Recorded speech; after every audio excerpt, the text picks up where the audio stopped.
Comme en direct sur Studio Kalita, bonjour à toutes et bonjour à tous, bonjour Cathy, pour une émission spéciale aujourd'hui consacrée à Yom HaShoah. Nous allons avoir dans quelques instants plusieurs témoignages, aussi des émissions concernant un peu tout ce qui se passe autour du souvenir de la Shoah.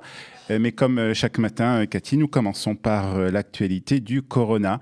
Et nous commençons avec les chiffres de ce matin. 13 883 cas de contamination en Israël. 113 personnes sont en réanimation. Et 4 353 personnes ont guéri. Et 181 personnes sont mortes du coronavirus depuis le début de cette pandémie. On sait qu'une grande majorité de ces personnes qui sont décédées du coronavirus sont des personnes âgées et 12 d'entre elles étaient des rescapés de la Shoah. Les médias israéliens leur rendent hommage ce matin. Nous allons rapidement rappeler le souvenir de l'une d'entre elles. Il s'agit de Perle Wiesel qui avait 94 ans lorsqu'elle est décédée la semaine dernière à Bnei-Brak. Elle était née en Roumanie près de la frontière ukrainienne. Son numéro d'immatriculation était le 399 414. Elle était à Birkenau pendant 9 semaines. Elle a été envoyée dans ce camp de travail où elle a perdu un doigt lorsqu'elle a travaillé donc dans ce camp. Et le 29 avril 1945, les troupes de l'armée américaine sont arrivées et elle et sa sœur ont été libérées. Elle a épousé ensuite le rabbin Meir Wiesel en Roumanie et de là elle est allée à Chypre où sa première fille est née et selon les membres de sa famille, elle a émigré ensuite en Israël dès la création de l'État. En Israël, elle a eu encore 6 enfants. Selon sa famille, Perle a contracté le coronavirus dans la maison de soins où elle séjournait à Bnei-Brak, où elle a déménagé après qu'elle a reçu des mauvais traitements d'une infirmière dans une autre maison de soins. Sa petite fille, Wendy Stern, a déclaré les portes de sa maison étaient toujours ouvertes. Elle a toujours adopté toutes sortes d'enfants qui n'avaient pas de famille. À Purim, tous ses petits-enfants voulaient la voir, mais on nous a dit qu'il ne fallait pas venir. Seule ma mère pouvait entrer. Elle a donc vu ma grand-mère pour une dernière fois à Purim. 2 semaines avant sa mort, on nous a appelés pour nous dire qu'elle avait été transportée à l'hôpital car son état de santé s'était détérioré. C'est ce qu'a déclaré sa petite fille. Perle avait plus d'une centaine de petits et arrière-petits-enfants. Que sa mémoire soit bénie, Olivier. On va continuer malheureusement avec les initiatives qui ont été prises cette année pour les commémorations du Yom HaShoah à l'ombre du coronavirus. Alors comme nous l'annoncions hier, les cérémonies habituelles comme la cérémonie d'ouverture du Yad Vashem s'est déroulée. En tout cas, cette cérémonie s'est déroulée sans la présence du public. Le président et le premier ministre ont enregistré un discours qui ont été diffusés. Les 6 flambeaux représentant les 6 millions de victimes ont été allumés comme chaque année par des rescapés de la Shoah. Et hier soir et aujourd'hui d'ailleurs aussi des centaines de Zikaron Bassalon, ces initiatives de souvenirs qui sont organisées généralement dans les salons de certaines personnes ont été organisées cette année par l'intermédiaire de l'application Zoom. Et puis une initiative aussi qui a commencé il y a quelques semaines et qui est intéressante de rappeler, ça s'appelle Mechoubarim, en contact, c'est le nom de ce projet des jeunes adolescents israéliens qui sont en contact depuis cette crise du coronavirus, qui sont en contact quotidien avec des rescapés de la Shoah. Nous sommes pressés de pouvoir rencontrer ces personnes dans la réalité, c'est ce qu'a déclaré Liora, qui a 17 ans, qui habite Kfar Saba et qui participe à ce beau projet. Alors, quelques mots sur la situation en Israël, parce que le gouvernement a annoncé dimanche des mesures d'allègement concernant le déconfinement ou le confinement, comme vous voulez. Et dans le secteur de l'aviation, apparemment, il y a aussi une certaine reprise de l'activité.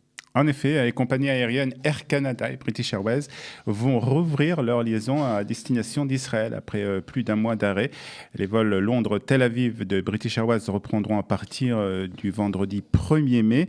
Air Canada proposera, lui, 3 vols hebdomadaires entre Tel Aviv et Toronto à partir du 1er juin et des vols quotidiens seulement dès le 23 juin. Les liaisons entre Tel Aviv et Montréal seront assurées dès le 24 juin avec 2 vols par semaine. Et puis, United United Airlines, qui a, elle, continué d'assurer des vols réguliers entre Tel Aviv et New York depuis le début de cette crise, a réintroduit 2 vols quotidiens depuis hier et réouvre également les liaisons entre Tel Aviv et San Francisco à partir, donc c'est ça, depuis cette liaison sera réouverte à partir du 20 mai prochain. Dans un premier temps, donc, seuls les détenteurs d'un passeport israélien et les résidents permanents seront autorisés à entrer en Israël et ils devront être placés à l'isolement pendant 14 jours dès leur arrivée. Alors, comme à notre habitude, chaque matin, nous parlons de la situation dans le reste du monde et notamment de la France. On fait le point, Olivier.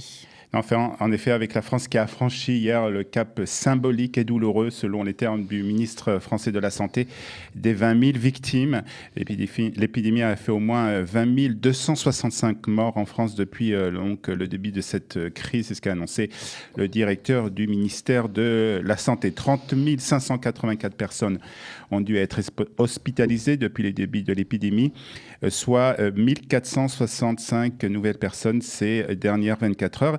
Avec 208 personnes admises en soins intensifs ces dernières 24 heures, le nombre de patients hospitalisés en réanimation a légèrement baissé pour le 12e jour consécutif en France.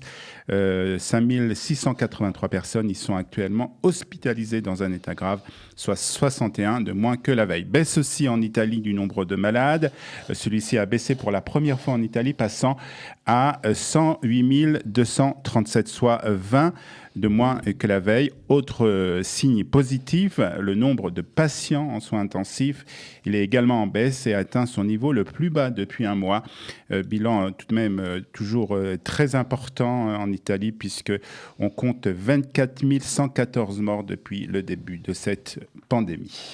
Voilà, on a fait le tour des chiffres. Évidemment, vous retrouvez toutes les informations concernant le Covid-19 sur le site mis en place par Qualita. Je vous redonne l'adresse www.info-qualita.com. Évidemment, il y a également, Olivier, un numéro de téléphone, un numéro de téléphone qui peut vous aider si vous avez des questions, toutes sortes d'interrogations concernant cette maladie et aussi les droits concernant cette, ou si vous avez besoin tout simplement d'aide, le 02 590 60 82. Voilà, donc on respecte évidemment les consignes sanitaires, on reste chez soi, on ne sort que si nécessaire. Aussi, vous y êtes autorisé, puisqu'il y a de plus en plus d'autorisations et ensemble on essaiera, en tout cas on l'espère, on va y arriver. On va y arriver, vaincre le coronavirus. Pour tout savoir sur le coronavirus en Israël, les recommandations officielles mises à jour, les aides au Olim et tous les services proposés par le gouvernement, les municipalités, Qualita et les associations francophones d'Israël, dans cette période de crise inédite, connectez-vous sur www.info-covid19-qualita.com.